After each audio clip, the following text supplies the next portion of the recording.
গান ছাড়, গান ছাড়, লেগে যায় বলছি। গান ছাড়, গান ছাড়।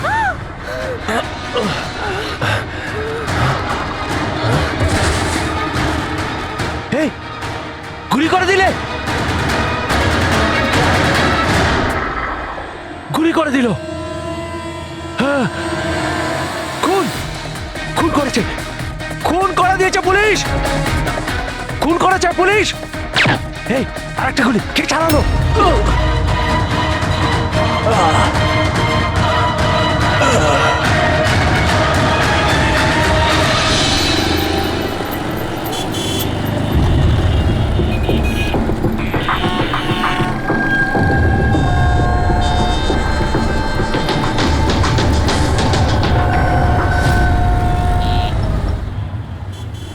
মাফ করবেন, খুন আপনি দেখেছেন? কিন্তু আপনি দেখলেন কি করে? বলতে চাইছি যে আপনি তো দেখতে পাই না, তাই তো? হ্যাঁ, ওই আর কি, মানে বলতে চাইছি আপনি দেখলেন কি করে খুন হতে? এইটার সাহায্যে। এটার সাহায্যে? কি এটা? এটা সেন্সর গ্লাভস। এতে সেন্সর ফিট করা আছে, যার থেকে অদৃশ্য তরঙ্গ বেরিয়ে যায়। ওই তরঙ্গের সামনে যা কিছু থাকে ওতে ধাক্কা খেয়ে ওগুলো ফিরে আসে। তাতে আমি জানতে পারি যে আমার সামনে কি হচ্ছে। মানে এক প্রকার এটা আপনার চোখের কাজ করে? হ্যাঁ, আপনি সেটা বলতে পারেন। আরে কিন্তু এটা এটা কি করে হতে পারে? হতে পারে। এক মিনিট, আপনি আপনি একজন মহিলা, আপনি চুল বেঁধে রেখেছেন। স্যার, এটা তো ইনি আন্দাজেই বলছেন। আর আপনি আপনি বেশ গোলগাল দেখতে, হেলদি ইয়াং বয়। এটা তো ভুল বলেননি, দিন দিন তো মোটা হচ্ছ। ওয়েট তো চেক করেছিলাম স্যার, একটু কমও দেখাচ্ছিল। আপনি বলছেন যে এই ডিভাইসের সাহায্যে আপনি দেখেছেন কাউকে খুন হতে? একটা মেয়ের খুন হয়েছে স্যার, তাকে গুলি করা হয়েছে, গুলি। কোথায়? আই মিন এখানেই কাছাকাছি? না, এখানে নয়, এই এই জায়গাটা একটু এবড়ো খেবড়ো। ওটা খুব স্মুথ ছিল, ওখানে সিঁড়িও ছিল না। আচ্ছা, আপনি ওই জায়গা থেকে এখানে কি করে এলেন? জানি না, ঘটনাস্থলে কেউ আমাকে এখানে পিছন থেকে মারলো, আর তারপর আর কিছু জানি না। চোখ খুলে দেখলাম আমি এখানে। সঞ্জীব বাবু, কাল রাতে কি হয়েছিল আপনি আপনি ডিটেলসে বলুন আমাদের। আসলে আমি কাজ থেকে ফিরছিলাম, আর তখন আমার অটোটা একটা সিগন্যালে দাঁড়ায়। হে, হে, হে, ওদিকে কি, ওদিকে কি, কি? আরে ভেতর থেকে তুমি একটা মেয়ের চিৎকার শুনতে পেলে না? মেয়ের চিৎকার? কি বলছেন কি আপনি? ও, বের বললো। কি বলছেনটা কি আরে, আপনি? আচ্ছা নাও, এটা তুমি রাখো, রাখো। ঘটনাস্থলে আমি যখন পৌঁছলাম তখন দেখলাম যে একটা ছেলে আর একটা মেয়ে ছিল। ছেলেটার হাতে পিস্তল ছিল, গান। দুজনে ঝগড়া করছিল, ধস্তাধস্তি হচ্ছিল। খুন করেছে পুলিশ। এই, আরেকটা গুলি। ব্যাস, যখন আমার চোখ খুলল তখন ওই ছেলেগুলো আমার গ্লাভস চুরি করবার চেষ্টা করেছিল, আর আমি ওদের ধরে ফেলি।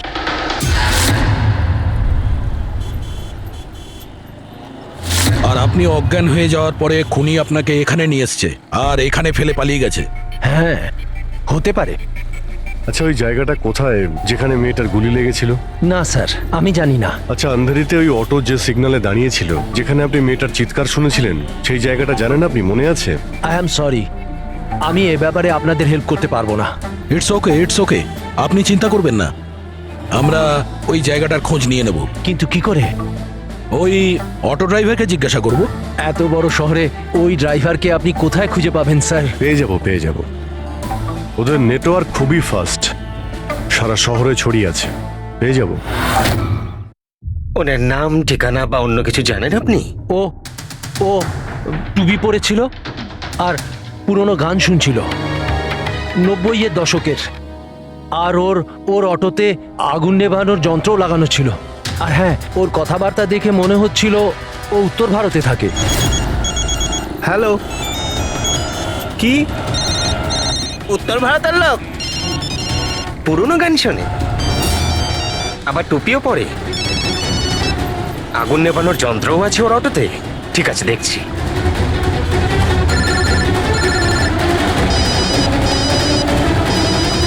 হ্যালো। হ্যালো রাজু, হ্যাঁ ভাই। সিআইডি অফিসারেরা একজন অটো চালককে খুঁজছে যে টুপি পরে আর ওর গাড়িতে নাকি একটা আগুন নেভানোর যন্ত্র লাগানো আছে। টুপি ঋষিত হবে ভাই। হ্যাঁ রাজু বল। ঋষিত, কাল রাতে কি আন্ধেরির কোনো সিগন্যালে ছিলিস? হ্যাঁ ছিলাম তো, বল। ওখানে কোনো প্যাসেঞ্জার নেমেছিল নাকি? হ্যাঁ কিন্তু ও তো অন্ধ ছিল। কি হয়েছে নাকি বল। আরে ওর সাথে একটা দুর্ঘটনা ঘটে গেছে। সিআইডির লোকেদেরকে নিয়ে এসেছে, তোর সাথে দেখা করতে চায়। সিআইডি?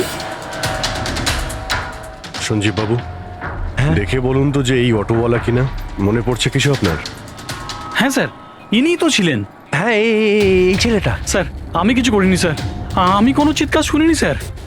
হ্যাঁ স্যার, ইনি চিৎকার শুনেছিলেন, কিন্তু আমার স্ত্রী অসুস্থ ছিল, আমার হসপিটাল যাওয়ার ছিল, তাই আমি ওনাকে ছেড়ে চলে গেছি। আরে ভয় পেও না, তোমায় কেউ কিচ্ছু বলবে না। তুমি বলো এই লোকটাকে তুমি কোথায় নামিয়েছিলে? এই তো এই সিগন্যালে ছেড়েছি স্যার। তারপর ওই সিগন্যাল থেকে কোন দিকে গিয়েছিলেন উনি? এই সামনের গলিটার মধ্যে স্যার। ঠিক আছে, তুমি যাও। Thank you very much, thank you. আসুন। আসুন সঞ্জীব বাবু। অটোওয়ালা আপনাকে এই গলির মধ্যে আসতে দেখেছিল। এখানে দুটো রাস্তা আছে, একটা এটা আর একটা ওটা।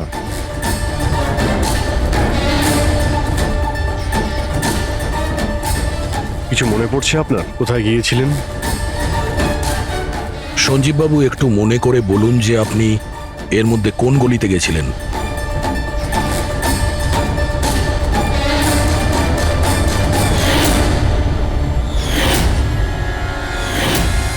একটা পাখির মতো দেখতে মূর্তি ছিল।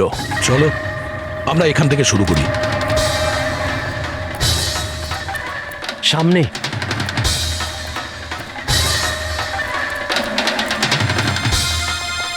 স্যার এই দেখুন।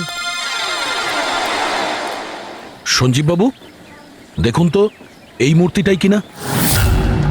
হ্যাঁ হ্যাঁ, এটাই। অভিজিৎ স্যার, মূর্তি পেয়ে গেছি। এটা কি? আরে গুড। এই যে এইটাই। আচ্ছা, এর পরে সঞ্জীব বাবু, এরপর মনে আছে আপনি কোথায় গিয়েছিলেন? 3টে গোল দেখতে পেয়েছিলাম। তোমরা ওই দিকটা দেখো, আমরা এদিকে যাচ্ছি।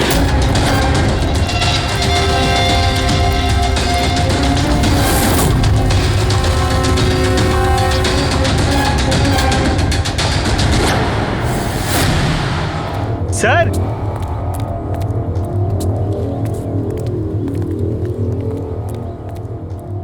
হ্যাঁ, এটা রাউন্ড শেপ, একটা নিচে আর একটা। এরপর এরপর এরপর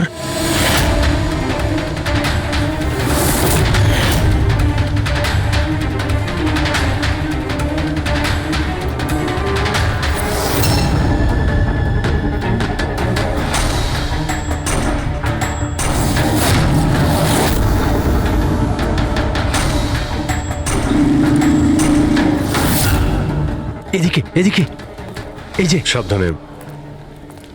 আরে স্যার, ঘুরে ফিরে সেখানেই চলে এলাম যেখান থেকে শুরু করেছিলাম।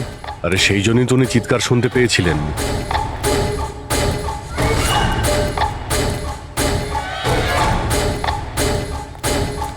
স্যার, এই জায়গাটা একেবারে জনবসতির মাঝখানে, তাহলে গুলি চলার আওয়াজ কেউ শুনতে পাইনি কেন?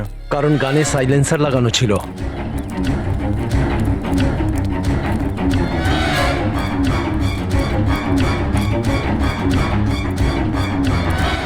আসুন, একটা স্টেপ আছে, সাবধানে।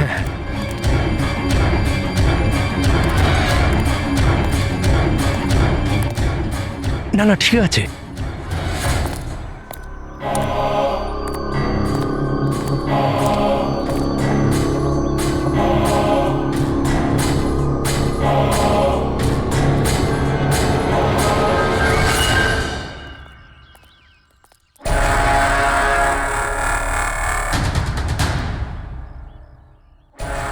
কি হলো? আপনারা দাঁড়িয়ে পড়লেন কেন? কি আছে? লাশ পেলেন? সঞ্জীব বাবু, আপনি বলেছিলেন গুলিটা কোনো মেয়ের লেগেছিল। হ্যাঁ হ্যাঁ, মেয়ের গায়ে লেগেছিল। আমি তাকে ছুঁয়ে দেখেছিলাম, ওর গুলি লেগেছিল, রক্ত বেরোচ্ছিল। কেন বলুন, কি হয়েছে? লাশ এখানে আছে, কিন্তু কোনো মেয়ের নয়, কোনো ছেলের। কি?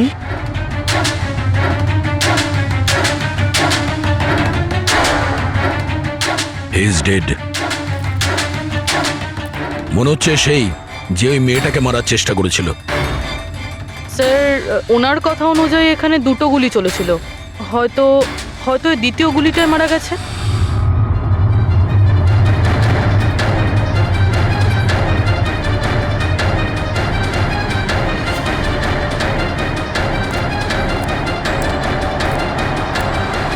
স্যার স্যার এখানেও তো রক্ত পড়ে আছে। ওটা যদি ওর রক্ত না হয় তাহলে ওই মেয়েটার হতে পারে। গুলি তো ওর এখানেই লেগেছিল স্যার। যদি মেয়েটার এখানে গুলি লাগে তো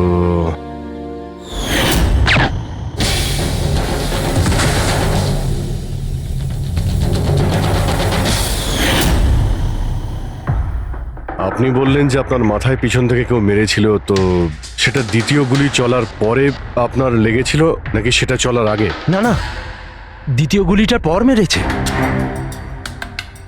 স্যার কি হচ্ছে এসব, কিছু বুঝতেই পারছি না। স্যার রক্ত তো অনেক বেরিয়েছে, ওই মেয়েটা নিশ্চয়ই আহত। স্যার, না তো কোনো মোবাইল পেয়েছি, না ওয়ালেট, কোনো আইডেন্টিফিকেশন নেই। আর স্যার, ওর হাত আর আঙুলে যে চিহ্ন আছে সেগুলো দেখে মনে হচ্ছে কেউ যেন ঘড়ি আর আংটি চুরি করে নিয়েছে। আচ্ছা, এদের দুজনকে চিন্তায়ের উদ্দেশ্যে মারেনি তো? আগে এটা খোঁজ নিতে হবে যে মেয়েটা কোথায়। যদি আহত হয় কোনো হসপিটালে থাকবে, আর যদি মারা যায় তাহলে খুনি ও লাশ গুম করার চেষ্টায় রয়েছে। মিসিং পারসন ব্যুরোতে খোঁজ নিয়ে দেখো তো এর ব্যাপারে কিছু জানতে পারা যায় কিনা। বস, ক্রাইম স্পটে ওই জায়গাতে মাটির ওপর যে রক্ত পাওয়া গেছিল, ডিএনএ টেস্ট অনুসারে ওই রক্তটা কোনো মেয়ের। আসলে এই মেয়েটা ওই সময় ওখানে উপস্থিত ছিল না যখন তোমরা গেছিলে, কিন্তু ক্রাইম যখন হয়েছিল তখন ওই মেয়েটা নিশ্চয়ই ওখানে ছিল। আর স্যার দুর্ঘটনার সময় রাত 11টা থেকে 1টার মধ্যে। ঠিকই তো আছে, সঞ্জীবও তো ওই সময় ছিল 11:30 নাগাদ। হ্যাঁ স্যার, আর সঞ্জীব বাবুকে অজ্ঞান অবস্থায় সেখানে রেখে দেয় যেখান থেকে আমরা ওনাকে পাই। আরো একটা কথা স্যার, দুটো গুলি চলেছিল, মেয়েটার গুলি লেগেছিল আর ও ওখানেই অজ্ঞান হয়ে পড়ে গেছিল সঞ্জীব বাবুর কাছেই। তারপরে স্যার দ্বিতীয় গুলিটা করা হয়েছিল যেটা ছেলেটার লেগেছিল। তার মানে সঞ্জীব বাবু ছাড়াও ওখানে আর কেউ ছিল যে ওই আহত মেয়েটাকে ওখান থেকে নিয়ে গিয়েছিল আর সঞ্জীব বাবুকে ওই ফুটপাতে ফেলে গেছিল। স্যার আমি আশেপাশের এলাকায় খোঁজ নিয়েছি, ওখানে কেউই কোনো ছেলে এবং মেয়েকে আসতে বা কোনো আহত মেয়েকে ওখান থেকে যেতে দেখেনি। আচ্ছা, সালুকে একটা কথা বলো, যদি খুনি সঞ্জীবকে ক্রাইম সিন থেকে তুলে নিয়ে গিয়ে ওখানে যেখানে আমরা ওকে পাই, তাহলে হতে পারে ওই লোকটার কোনো ট্রেসেস সঞ্জীবের পোশাকে আছে। খোঁজ নিতে পারবে কে ছিল সে? অবশ্যই খোঁজ নিতে পারবো। তাহলে খোঁজ নাও।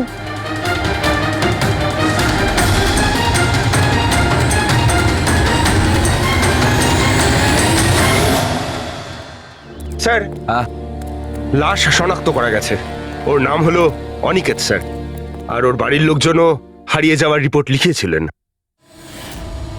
অনিকেত, দেখুন আপনার ভাই অনিকেতের বডি আমরা বন্ধ কারখানায় পেয়েছিলাম। আপনারা কি বলতে পারবেন উনি কেন এখানে এসেছিলেন? আপনার ভাইয়ের খুন হয়েছে, আশা করব আপনারা আমাদের কাছে কিছুই লুকোবেন না। যদি আপনারা সত্যি না বলেন তাহলে আমরা তো খুনিকে ধরতেই পারবো না। স্যার এরকম কিছু নয় স্যার, গত কয়েকদিন ধরে খুবই অদ্ভুত বিহেভ করছিল। অদ্ভুত মানে? প্রায় বাইরে থাকতো স্যার, সারাদিন। আমরা অনেকবার জিজ্ঞাসা করার চেষ্টা করেছি কিন্তু কিচ্ছু বলতো না। গতকাল সকালেও 11টা নাগাদ চলে গেছিল, কোথায় গেছিল কিচ্ছু বলেনি। সারা দিন ধরে স্যার ঘরে ফেরেনি, সকালে উঠে দেখি সারা রাতেও বাড়ি ফেরেনি। তারপরে গিয়ে আমি পুলিশের কাছে কমপ্লেন করি। তো সারাটা দিন ফোনে কোনো কথা হয়নি? স্যার আমি ওকে সারাদিন ধরে ফোনে কল করছিলাম কিন্তু ফোনেই পাচ্ছিলাম না ওকে। এরকম কবে থেকে চলছিল? স্যার জানি না কবে থেকে, গত কয়েক বছর ধরে তো সিঙ্গাপুরেই ছিল। এই তো কিছু মাস আগেই ইন্ডিয়া এলো, তখন থেকেই এরকমই বিহেভ করছিল। সিঙ্গাপুরে কি কাজ করতেন ইনি? ওখানে হোটেলে জব করতো। এ বিবাহিত ছিল? না স্যার, বিবাহিত ছিল না। কোনো মেয়ের সাথে এর সম্পর্ক ছিল? কারণ মরার আগে ও কোনো মেয়ের সঙ্গে ঝগড়া করছিল। জানি না স্যার, আমরা কিছুই জানি না এর কোনো মহিলার সঙ্গে কোনো অ্যাফেয়ার বা বন্ধুত্ব আছে কিনা, কিছুই জানি না।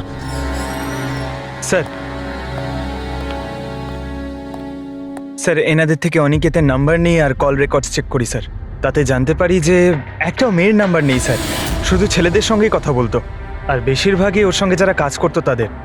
আর স্যার মৃত্যুর আগেও ও কাউকে ফোন করেনি নিজের ফোন দিয়ে। কোনো মেয়ের নাম্বার পাওয়া যাচ্ছে না, এটা তো খুব অবাক কাণ্ড। স্যার খুবই সাদাসিধে লোক ছিল, শুধু নিজের কাজ নিয়েই ব্যস্ত থাকতো। ঠিক আছে, আপনারা যেতে পারেন। যদি দরকার হয় আপনাদের ডেকে নেব।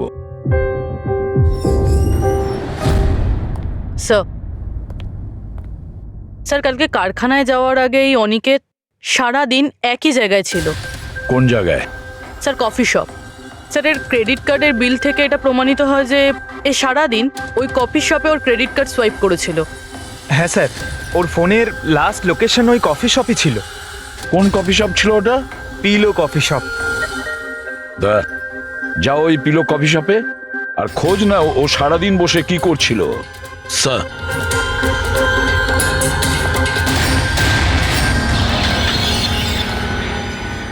বস, কি খবর নিয়ে এসেছো? এমন খবর এনেছি যেটা আমাদের কাছে খুব জরুরি। কি? এর পোশাকের মধ্যে আমি কয়েকটা আলাদা আলাদা ডিএনএ স্যাম্পল পেয়েছি। কিছু মানে? কিছু মানে 5 জন লোকের ডিএনএ স্যাম্পল পেয়েছি। 5? হ্যাঁ 5, আর এই 5 জনই মেয়ে। আর সঞ্জীবের জামা কাপড় থেকে আমরা 2 ধরনের ডিএনএ পেয়েছি, আর এই দুটো স্যাম্পল অনিকেতের জামা কাপড় থেকে পাওয়া স্যাম্পলের সঙ্গে ম্যাচ করে গেছে। মানে 5 জনের মধ্যে 2 জন যারা অনিকেতকে ছুঁয়েছিল, ওরা আবার সঞ্জীব বাবুকেও ছুঁয়েছিল। তার মানে অভিজিৎ, এই পুরো কাজটা দুটো মেয়েই করেছে।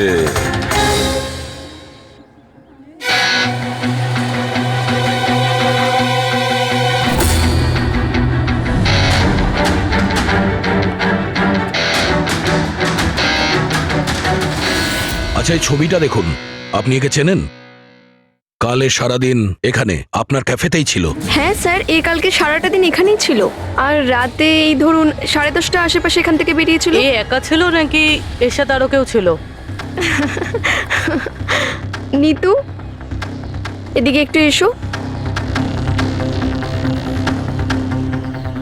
এই ফটোটা একটু দেখো, এ কালকে এখানেই ছিল না? এনাদেরকে এটা বলো যে কালকে একা ছিল না, কারোর সাথে ছিল। ইনি তো অনিকেত। ইনি কখনো একা আসতেন না, সবসময় ভিড় নিয়ে আসতেন। মহিলা আর মেয়েদের ভিড়। আর শুধু কালই নয়, ইনি আমাদের রেগুলার কাস্টমার, প্রায়ই এখানে আসেন। আচ্ছা, ও রোজ একই মেয়ের সাথে আসতো না আলাদা আলাদা? আলাদা আলাদা আসতো স্যার, আর দিনে কম করে 3 থেকে 4 জন। খুবই পাকা খেলোয়াড় ছিলেন ইনি। একবার তো আমি ওনাকে জিজ্ঞাসাও করেছিলাম যে এতগুলো মেয়ের সাথে বন্ধুত্বটা হলো কি করে। তো উনি আমাকে বলেছিলেন যে ওনার মোবাইলে একটা অ্যাপ আছে, কোনো ডেটিং অ্যাপ, ওখানেই ওনার এই মেয়েগুলোর সাথে পরিচয়।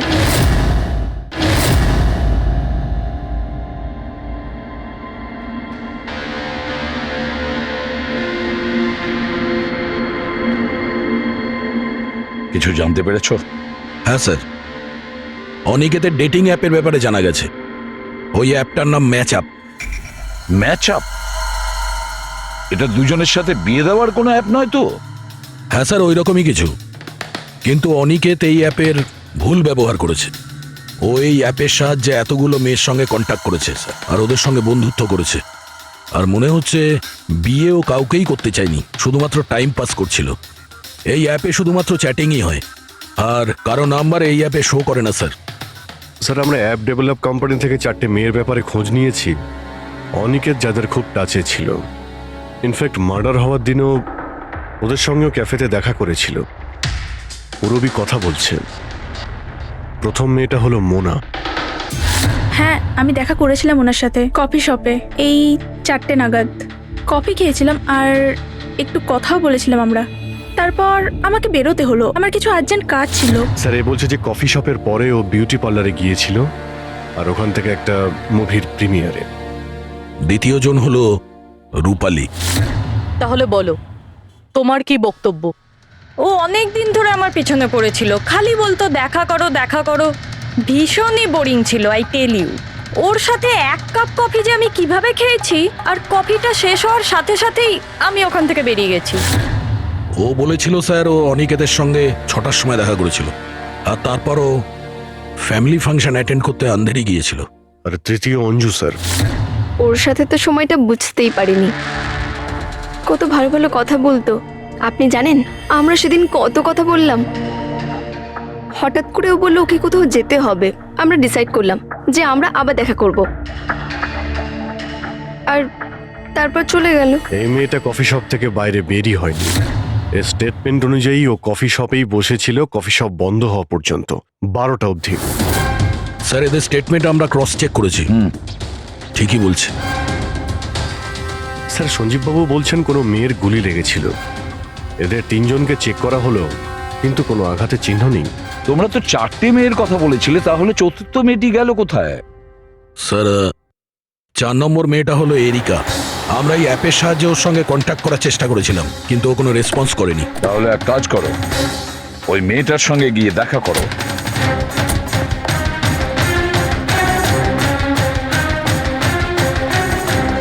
রজত, তাড়াতাড়ি রেডি হও। আর কত সময় নেবে? এতটা সময় তো মেয়েরাও নেয় না। আসছি বাবা, জাস্ট 2 মিনিট। Excuse me. হ্যাঁ বলুন, কাকে চাই? এরিকা। হ্যাঁ আমি, কিন্তু আপনারা? সিআইডি। সিআইডি? এসব কি? হ্যাঁ কি হয়েছে স্যার? স্যার কোনো প্রবলেম হয়েছে? আপনাকে আমরা মেসেজও করেছিলাম ম্যাচ আপ অ্যাপ থেকে। আপনাকে সিআইডি ব্যুরোতে আসতে বলেছিলাম, আপনি আসেননি তো আমাদের আসতে হলো। Match up app? এটা কি? Dating app. Dating app? তুমি এই ডেটিং অ্যাপে কি করছো? হ্যাঁ শোনো, ওনাদের কোনো ভুল হচ্ছে, আমি কোনো ডেটিং অ্যাপে নেই। সেটা কিভাবে হতে পারে? আপনার প্রোফাইল আছে, আপনার ডিসপ্লে পিকচার রয়েছে। শুনুন, আমি একজন বিবাহিতা, আমি কোনো ম্যারেজ সাইট বা ডেটিং অ্যাপে নেই। ইনি আমার হাজব্যান্ড রজত, আর আমি ওনার সাথে বিয়ে করে খুব হ্যাপি। আমার এসব করার কোনো প্রয়োজন নেই। ম্যাডাম, আপনি যদি সত্যি বলেন তাহলে এটা কি? আপনার প্রোফাইলে এই ডেটিং অ্যাপে কি করে? দেখুন, আমি সত্যি বলছি, আমি জানি না এটা কি। আমি এরকম কোনো প্রোফাইলই বানাইনি। তো আপনি এটা বলতে চাইছেন যে আপনার নামে কেউ ফেক আইডি বানিয়েছে? আচ্ছা, আপনি কোনো অনিকেত নামে কাউকে চেনেন? অনিকেত? এই লোকটা? না স্যার, আমি একে চিনি না। স্যার কি করছেন আপনারা? কেন আমাদেরকে ডেকেছেন? আমরা আপনাদের বলিনি, কিন্তু অনিকেত, যার সঙ্গে আপনারা কফি শপে দেখা করেছিলেন, ওর খুন হয়ে গেছে ওই রাতেই। কিন্তু স্যার আমরা ওকে কেন মারবো? আমরা তো ওকে ঠিকমতো চিনতামই না। ইনফ্যাক্ট এই ঘটনার কিছুদিন আগে তো ওর সাথে চ্যাট হয়েছিল আমার অ্যাপে। হ্যাঁ, আর ওই দিনই তো আমি প্রথমবার দেখা করেছিলাম ওর সাথে। আর আমার সাথে তো ওর সেরকম কোনো শত্রুতাও ছিল না। আর আমি তো ওই অ্যাপেই নেই, এমনকি আমি ওকে চিনিও না। ওই অ্যাপের প্রোফাইলে আপনার পার্সোনাল পিকচার ছিল, সেই পিকচার আপনার ফোন থেকেই নেওয়া হয়েছিল। কোনো স্ট্রেঞ্জারের কাছে আপনার ছবি কিভাবে আসবে? ম্যাম, আমি জানি না আমার ছবি কিভাবে ওর কাছে গেল। আমার ফোন কিছুদিন আগে হারিয়ে গিয়েছিল। ফোন চুরি হয়ে গেছে? কোথায়? স্যার ঠিক জানি না, মনে পড়ছে না। কোনো ব্যাপার না, আপনারা কিছুক্ষণের জন্য আমাদের সাথে কোঅপারেট করুন, আমরা জেনে যাব খুনিকে। ফ্রেডি?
সঞ্জীব বাবু, এদের মধ্যে কেউই না যে ওদিন ঘটনাস্থলে ছিল?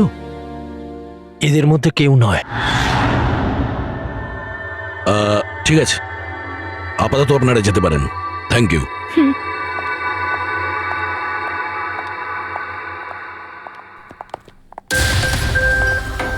না স্যার, এদের মধ্যে তো কেউ না। স্যার বাকি তিনজনের মতন ওরও কোনো চোট নেই, কিন্তু কিন্তু ওই মেয়েটার আঘাত ছিল, চলার অবস্থাই ছিল না। কিন্তু শালুকে যে আমাকে বলল ও সঞ্জীবের পোশাকে যে ডিএনএ টেস্ট করেছিল তাতে তো দুটো মহিলার ট্রেসেস পাওয়া গেছে।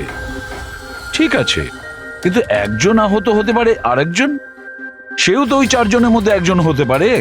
স্যার এই চারজনের জল খাওয়ার গ্লাসগুলো ফরেন্সিকে পাঠিয়ে দিয়েছি, রিপোর্ট আসবে। স্যার, হ্যাঁ স্যার ওই দুটো মেয়ের ডিএনএ এই চারজনের সঙ্গে ম্যাচ করেনি। কি ম্যাচ হচ্ছে না? তাহলে মেয়ে দুটোকে পাবো কি করে? এক মিনিট। কি হলো সঞ্জীব?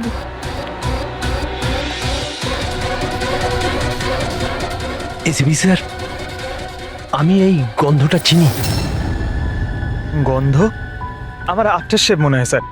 না না, এটা ওই গন্ধ যেটা আমি ঘটনাস্থলে পেয়েছিলাম, একদম ওটার মতো। কফি আর চা?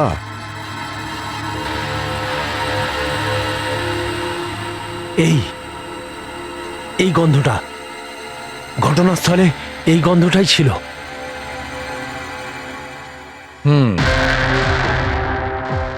আর আমি পঙ্কজের জামার হাতার ওপরে কফির দাগ পেয়েছি। হ্যাঁ স্যার, ওই সকালে কফি বানাচ্ছিলাম না, তাই একটু পড়ে গেছিল। তার মানে ডক্টর সালুখে ওই ক্রাইম সিনে কফি আর চায়ের মিশ্রিত একটা গন্ধ ছিল। ক্রাইম সিনে না খুনির কাছে?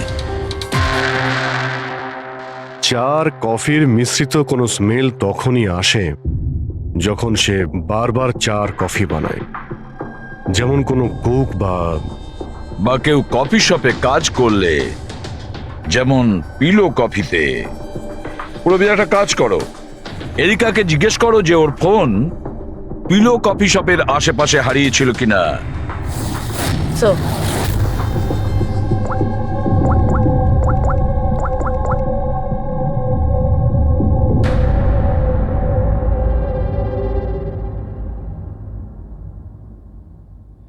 স্যার, হ্যাঁ স্যার ওনার ফোন ওখানেই হারিয়েছিল, ওই কফি শপে।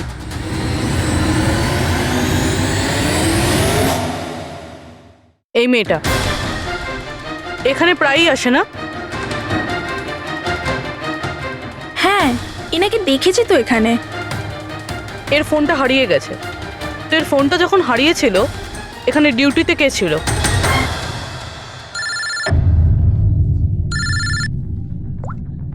হ্যালো, হ্যাঁ ফ্রেডি। ও গুড, ঠিক আছে, আমরা এক্ষুনি ওখানে পৌঁছচ্ছি। পুরবি, স্যার ফ্রেডির ফোন ছিল, ওই হসপিটালটার খোঁজ পাওয়া গেছে যেখানে ওই আহত মেয়েটা ভর্তি আছে। স্যার ওই মহিলাই যে অনিকেতের খুন করেছিল? হ্যাঁ ওই মেয়েটা, আমাদের এক্ষুনি ওখানে যেতে হবে। স্যার আমাদের এখন বেরোতে হবে, কিন্তু যতক্ষণ অবধি জিজ্ঞাসাবাদ কমপ্লিট না হচ্ছে কেউ কফি শপ থেকে বেরোবে না।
আমি এক্ষুনি আমার বোনকে ডিসচার্জ করাতে চাই।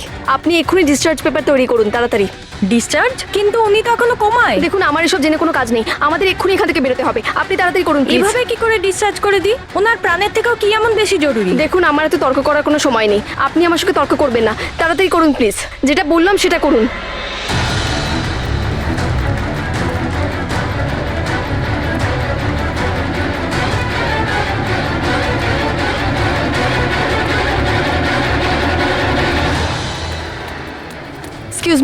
এক্সকিউজ মি, আমার দিদি স্বপ্নাকে এক্ষুনি ডিসচার্জ করাতে হবে, এক্ষুনি। ওর বিলের টোটাল অ্যামাউন্টটা বলবেন প্লিজ। Excuse me. মনে হয় খুব তাড়া আছে তোমার।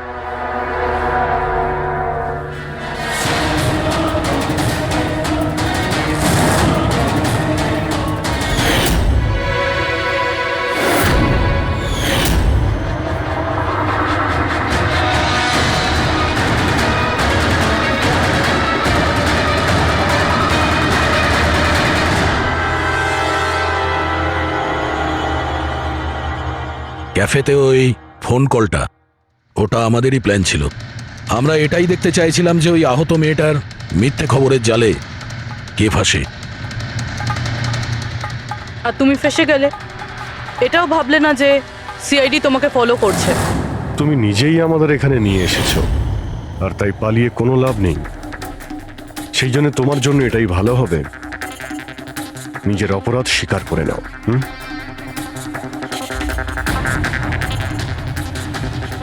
অনিকেত আমার দিদিকে জীবন্ত অবস্থাতে মেরে ফেলেছিল। ওদের সিঙ্গাপুরে দেখা হয়েছিল, আর ও ওখানেই আমার দিদিকে বিয়ের মিথ্যে প্রতিশ্রুতি দিয়েছিল। ওরা এঙ্গেজমেন্টও করে নেয়, আর তারপরে বিয়ের কথা বললেই ও এড়িয়েই যেত। আমার দিদি যখনই বিয়ের ডেট ফিক্স করার কোনো কথা তুলতো, তখন সবসময় কোনো না কোনো অজুহাত দিতে শুরু করতো। আর এই ধরুন 6 মাস আগে ও বলল যে ওর মা নাকি খুব অসুস্থ, আর ওর মায়ের চিকিৎসার জন্য টাকার দরকার। আর আমার দিদির নিজের জীবনের সব সেভিংসটা দিয়ে দিয়েছিল। আর ও বলল যে ও সিঙ্গাপুর থেকে ফিরে এসেই আমার দিদিকে বিয়ে করবে। আর টাকা পয়সা নিয়ে অনিকেত সিঙ্গাপুর থেকে মুম্বাই আসে। হ্যাঁ, স্বপ্ন ওর অপেক্ষা করতে থাকলো, আর সেটাও পুরো 3 মাস ধরে।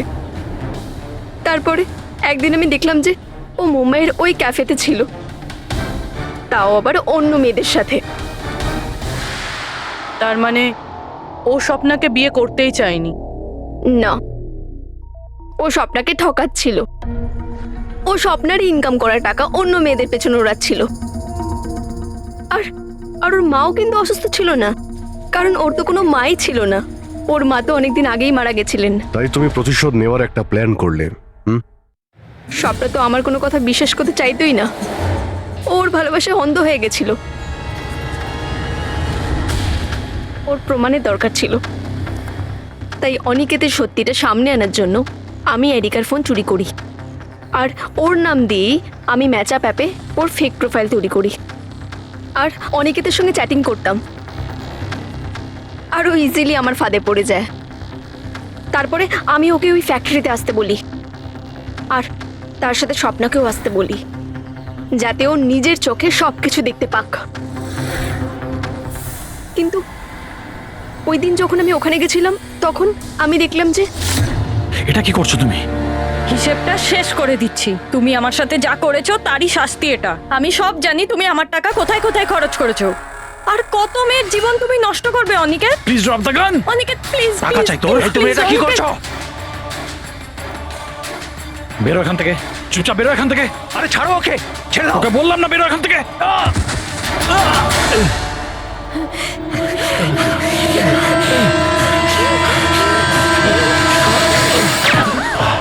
এই, গুলি করে দিলে, গুলি করে দিল।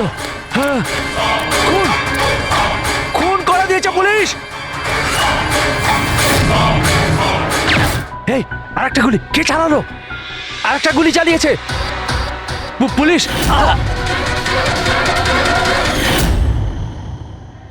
তুমি জানো, অনিকেতের লাশ পর্যন্ত আমাদের ওই সঞ্জীব বাবু পৌঁছে দিয়েছিলেন। উনি দেখতে পান না, কিন্তু ওনার ওই সংবেদনশীল দস্তানা সেনসিটিভ গ্লাভস চোখের থেকে কম না। প্রতিশোধ নেওয়ার জন্য তুমি অনিকেতকে খুনই করে দিলে, কিন্তু এখন তো সারা জীবন জেলেই কাটবে। আর তোমার বোন স্বপ্না, যার জন্য তুমি এই সব করলে, সে তো আগে থেকেই কোমাতে রয়েছে। আর যেদিনও কোমা থেকে ঠিক হবে সেদিন তোমার কাছেই যাবে, জেলের গরাদের পিছনে।